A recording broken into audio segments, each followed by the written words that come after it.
The rain fell softly across the alien colony, soaking the broken earth and the remains of what once was a small village. Pieces of metal, shattered homes, and burned-out vehicles still lay scattered across the muddy land. The sky above was gray, and silence ruled the place except for the quiet sobs of a mother kneeling beside a small grave. Her name was Lyra. She had pale purple skin, like many from her planet, and long dark blue hair tied behind her neck. Her clothes were simple and worn. Her hands trembled as she held a small pendant, the only thing left from her daughter, Nari. She had placed it on the grave, where a wooden marker stood. There was no name on it, just a stone with a drawing of a child's smile carved by hand. "They told me you were gone," Lyra whispered, her voice shaking, "that no one survived the blast. But I still feel you. Every night." Tears ran down her cheeks. She didn't care that the rain soaked her clothes, or that the cold wind bit her skin. She had buried hope along with the small body they had found. Days after the attack, only Lyra knew that the grave might be empty. The body was burned.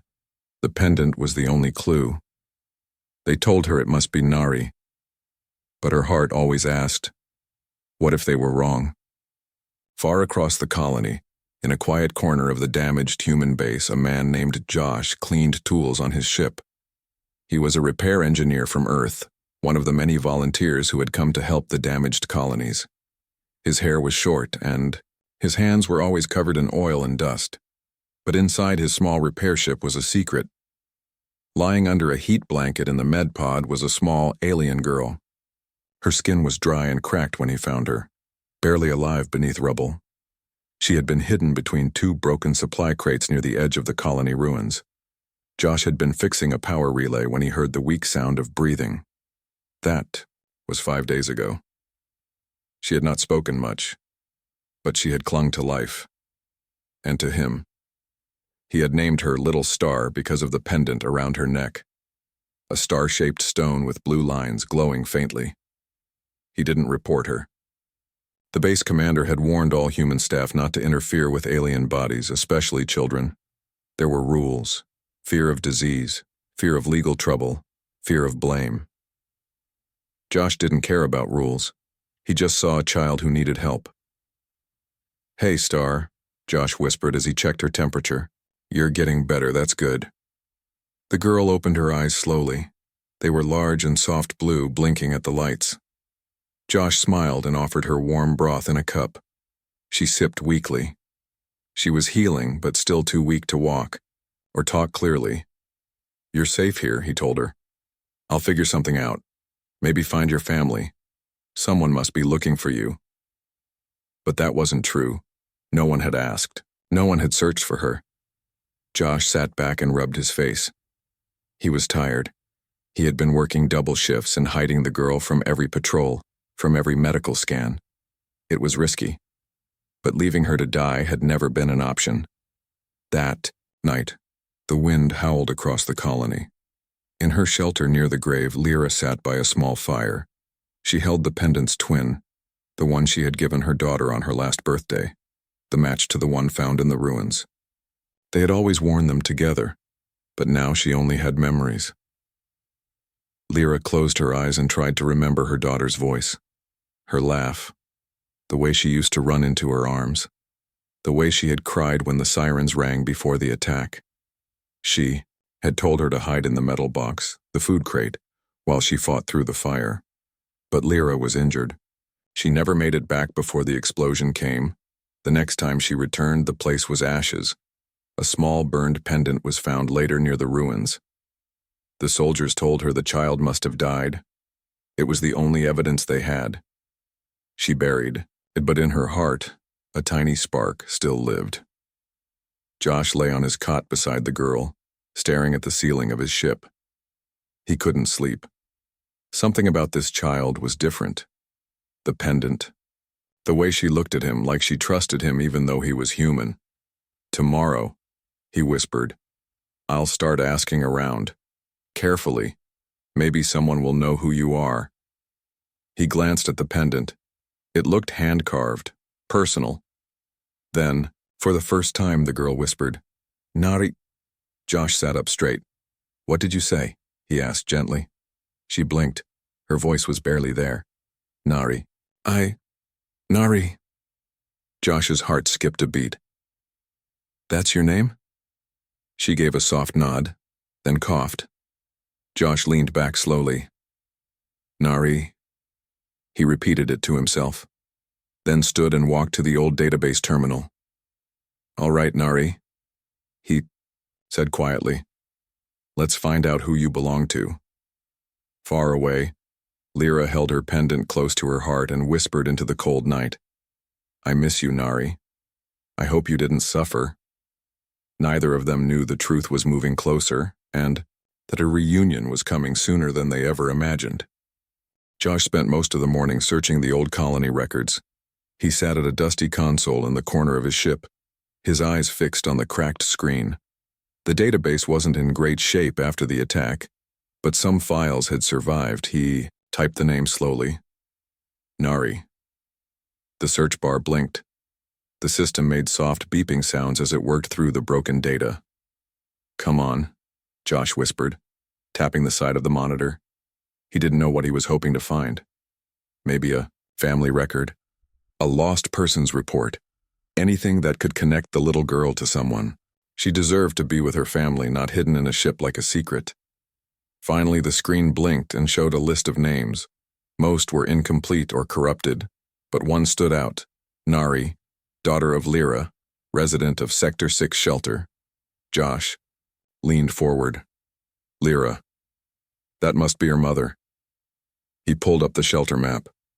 Sector 6 had been one of the places hardest hit by the enemy strike. Dozens of homes were destroyed. Many people didn't make it out. Josh looked toward the med pod where Nari lay resting. She was sleeping peacefully now, her breathing slow and steady. Her small fingers were still wrapped around the pendant she wore, the twin to the one Lyra had buried. Josh stood up. He knew what he had to do. He couldn't keep her here anymore. She had a mother, and she needed to go home. Back near the Highland Ridge, Lyra sat outside the small alien shelter.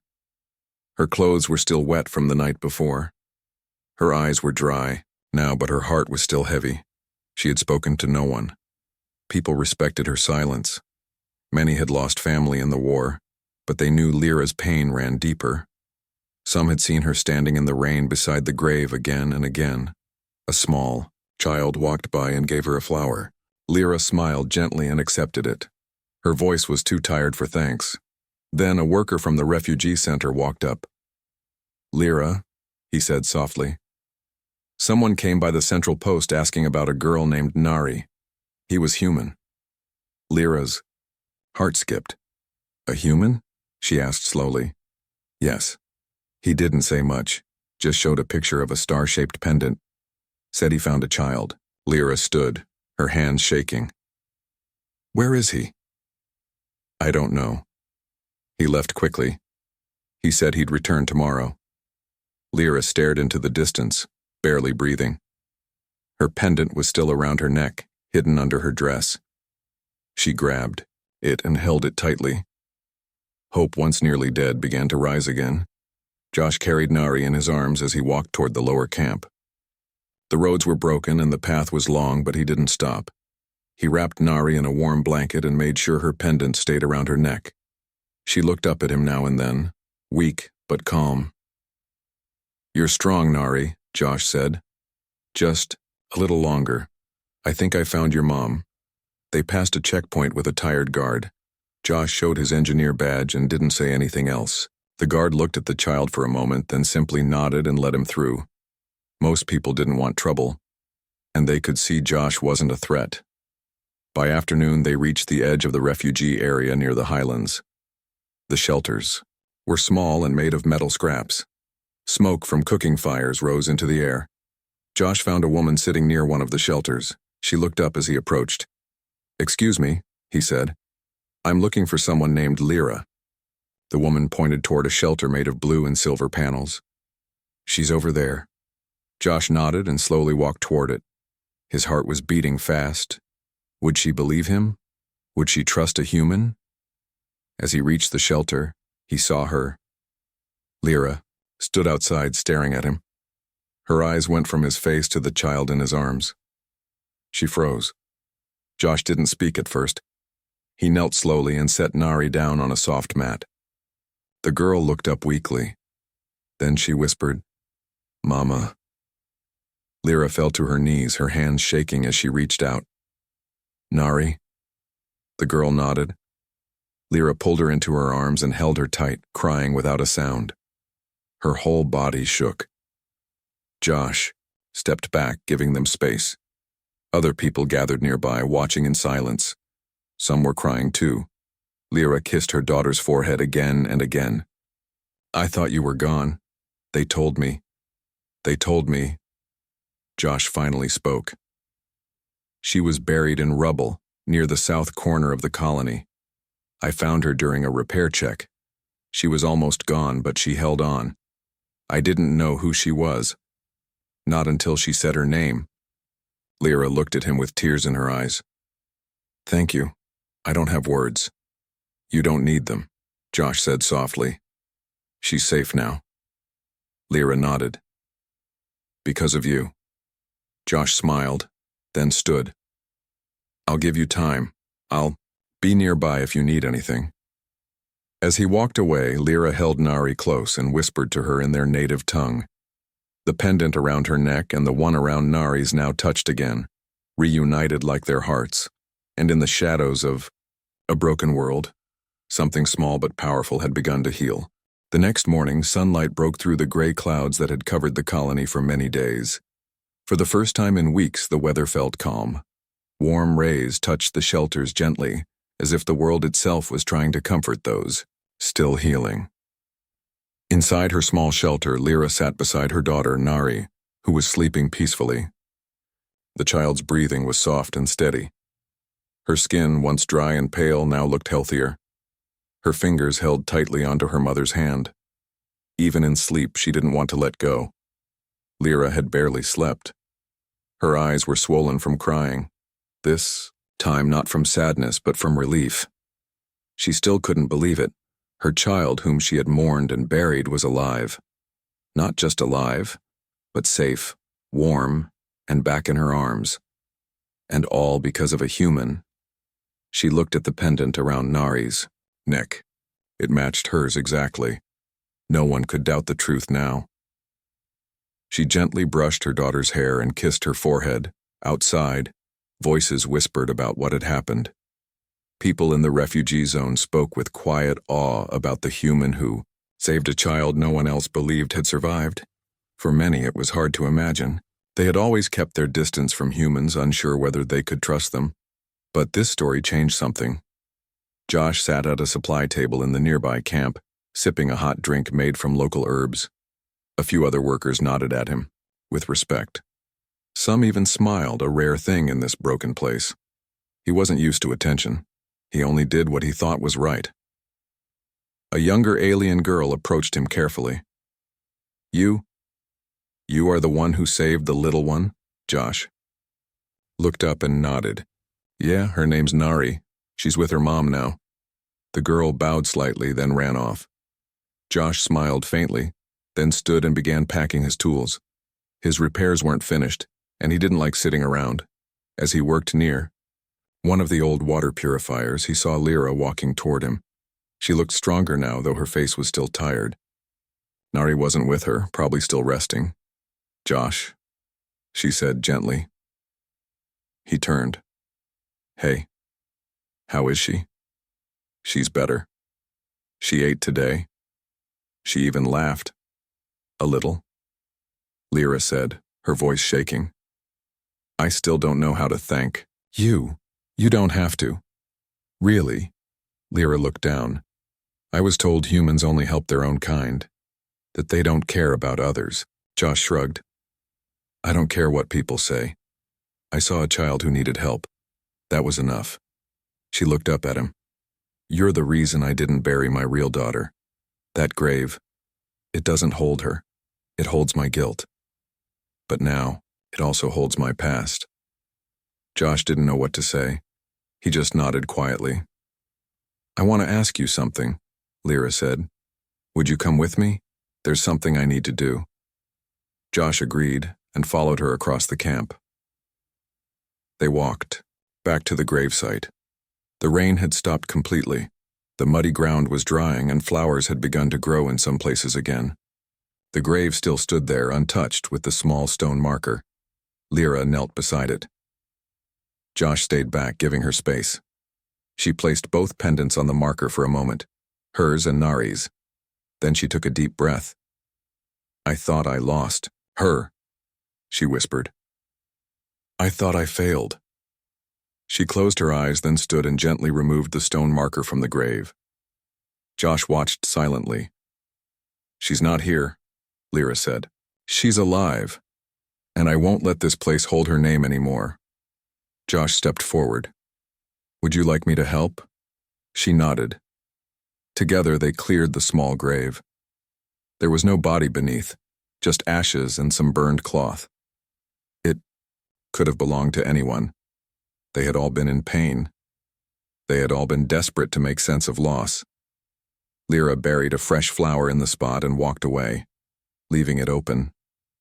No longer a symbol of death, but a reminder that hope can return. Later, that day, Nari sat in the sun for the first time in weeks. Wrapped in a soft blanket, she leaned against her mother as Josh sat nearby. He showed her how to use his small repair drone. Nari's eyes lit up as it floated in the air and danced around her. Her laughter filled the camp. For many nearby, it was the first sound of joy they had heard since the war. Josh smiled. You're a fast learner. Nari looked up at him. You, my hero. Josh chuckled. No, I'm just the guy who found you under a pile of metal. Lyra placed her hand on Josh's arm. You did more than find her. You gave her life again. He looked away, a bit shy. She gave me something too. I haven't smiled like this in a long time. They sat together as the sun began to set. Around them, people talked, shared food, and slowly started to feel safe again. And in the middle of it all sat a human, an alien mother and a small child, proving that even in the darkest places, kindness still shines. The morning sky was clear and a cool breeze moved gently through the camp. It was the first peaceful morning the colony had felt in weeks. Children played near the open fields, and workers repaired broken homes with more energy than before. The story of the human who saved an alien child had spread across the area, touching hearts on both sides. Inside a quiet shelter, Nari sat near the entrance with her mother. She was holding the small repair drone that Josh had given her. It buzzed softly as she pressed the right buttons, making it float and spin. Lyra watched her with a warm smile. You're learning quickly, she said. Nari nodded. Josh said I'm smart. You are, Lyra whispered, brushing Nari's hair. And very strong. Just then, Josh stepped into view carrying a small basket of supplies. Brought you something, he said with a smile. Some fruit and a little tea. You don't have to keep doing this, Lyra said, though her eyes were grateful. I know, Josh replied. But I want to. He sat down beside them, resting after the long walk from the human base. There's talk at the command post, he said after a moment. They might start moving people out of this zone, rebuild somewhere else. Lyra looked concerned. They want to move us again? Not soon, Josh said. But they're planning. They're not sure it's safe here long term. Lyra sighed. She had already lost her home once. The idea of leaving again felt too heavy. I won't lose her again, she said quietly, looking at Nari. You won't, Josh said. Wherever you go, I'll help. Lyra turned to him. Why are you still here, Josh? You've done enough already. Josh paused. He looked at Nari, then at Lyra. I don't really have anywhere else to be. Before all this, I just worked on machines, moved from station to station, no family, no real place to call home. Lyra nodded slowly. Then maybe you found one now. Josh didn't answer right away, but his small smile said everything. That afternoon, the camp held a gathering. It wasn't an official event. It was just people bringing food, talking, and sharing stories. After so much loss, even, a simple gathering felt like a celebration of survival. Josh, Lyra, and Nari sat on a cloth under the shade of a tall tree. Others joined them, human workers, alien families, older citizens, and young children.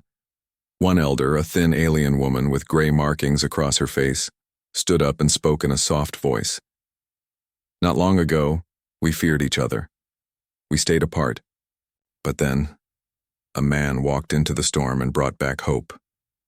She looked toward Josh. Many turned and smiled. Josh raised his hands. I'm not good with speeches, the elder chuckled. Then let the child speak. Nari stood, a bit shy, holding her pendant. She looked at the crowd, then pointed to Josh. He saved me. He didn't know me, but he carried me. He stayed. The crowd clapped softly. A few humans nodded with pride. Some aliens had tears in their eyes. After the gathering, people stayed close. For the first time, humans and aliens worked side by side, sharing meals, fixing shelters, and playing music together. The invisible wall between them had started to fall. Later that evening, Josh walked alone toward the edge of the old battle site. It was quiet there now. The burned soil and broken metal were reminders of what had happened. But wildflowers had started to grow through the cracks. He stood near the place where he had found Nari. He could still remember the weak sound of her breathing, the fear in his chest when he thought he was too late. Funny, he said softly. All I wanted to do was fix machines. Now I'm part of something bigger. Behind him, he heard footsteps. Lyra had followed. You always come here? She asked. Sometimes, Josh replied. It reminds me why I did it. Lyra stood beside him. She dreamed of stars, you know, Nari. She used to tell me she wanted to fly. She even pretended she had wings. Josh smiled. She might have them, just hidden for now. They stood in silence for a moment. Josh, Lyra said quietly, would you stay with us? Not just for today, but longer. Nari looks for you every morning. She calls your name in her sleep. Josh was quiet. I've never really stayed in one place. You could try, she said. He looked at her. Are you sure? Lyra nodded. You didn't just save her? You changed everything. Josh took a deep breath. Then I'll stay. Lyra smiled, a soft look in her eyes. Back at the shelter, Nari curled up in her blanket, holding both pendants, her own and her mother's. She smiled in her sleep, dreaming of flying through the stars, with her mother on one side and Josh on the other. Outside, two people watched the stars slowly appear in the sky, both changed forever by a choice made in silence, under fire, and against all odds. And now, because of that choice, 3 hearts were healing. Together. The weeks passed quietly in the colony. Slowly, the once broken and scared people began to rebuild their lives. Homes were fixed, gardens were planted, children ran and laughed in the open fields. The past horrors still lingered, but hope was growing stronger than fear. At the heart of this new life was the small family formed between Lyra, Nari, and Josh. Josh had stayed in the colony.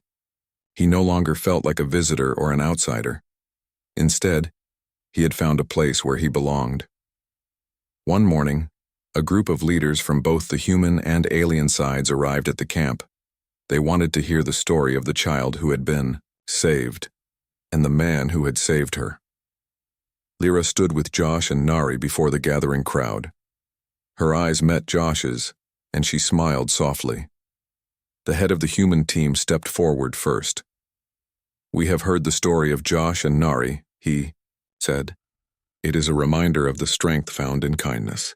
We want to support families like theirs as the colony rebuilds. An alien elder spoke next. Trust between our peoples is not easy, but it begins with simple acts. This child's life was saved because one man chose to help. Josh felt nervous, but proud. I didn't do it alone, he said. The real strength is in all of us, humans and aliens together. The crowd clapped. For many, this was the first time they saw humans and aliens working side by side with respect and hope. After the meeting, Josh and Lyra walked with Nari through the village. Nari ran ahead, her laughter bright and clear. Lyra looked at Josh. You gave me my daughter back. More than that, you gave us hope. Josh smiled. You gave me a family. That's the greatest gift. They paused near the old gravesite. Now flowers fully covered the ground where the wooden marker had once stood. Lyra knelt and touched the earth softly. This place will always remind me of loss, but now it also reminds me of new beginnings. Josh nodded. Maybe one day we can build something here, a place to remember the past but also celebrate the future. Lyra looked up. Together. That night, Josh sat with Nari under the clear sky. The stars stretched across the blackness like shining jewels. Nari pointed at the sky. Look, Josh, the stars are my wings. Josh laughed. Yes, they are, and you can fly anywhere you want. Nari smiled. I want to fly to your world someday. You will, Josh promised. And when you do, I'll be waiting. Lyra joined them, sitting quietly beside her daughter. She looked up at the stars, with a calm she hadn't felt in a long time. Thank you, she said softly, for saving her, for saving us all. Josh reached out and held her hand. It was the right thing to do. Always. The colony continued to heal. Humans and aliens shared stories, food, and dreams of peace. The memory of war was still fresh, but so was the promise of friendship. Lyra and Josh often spoke about the future.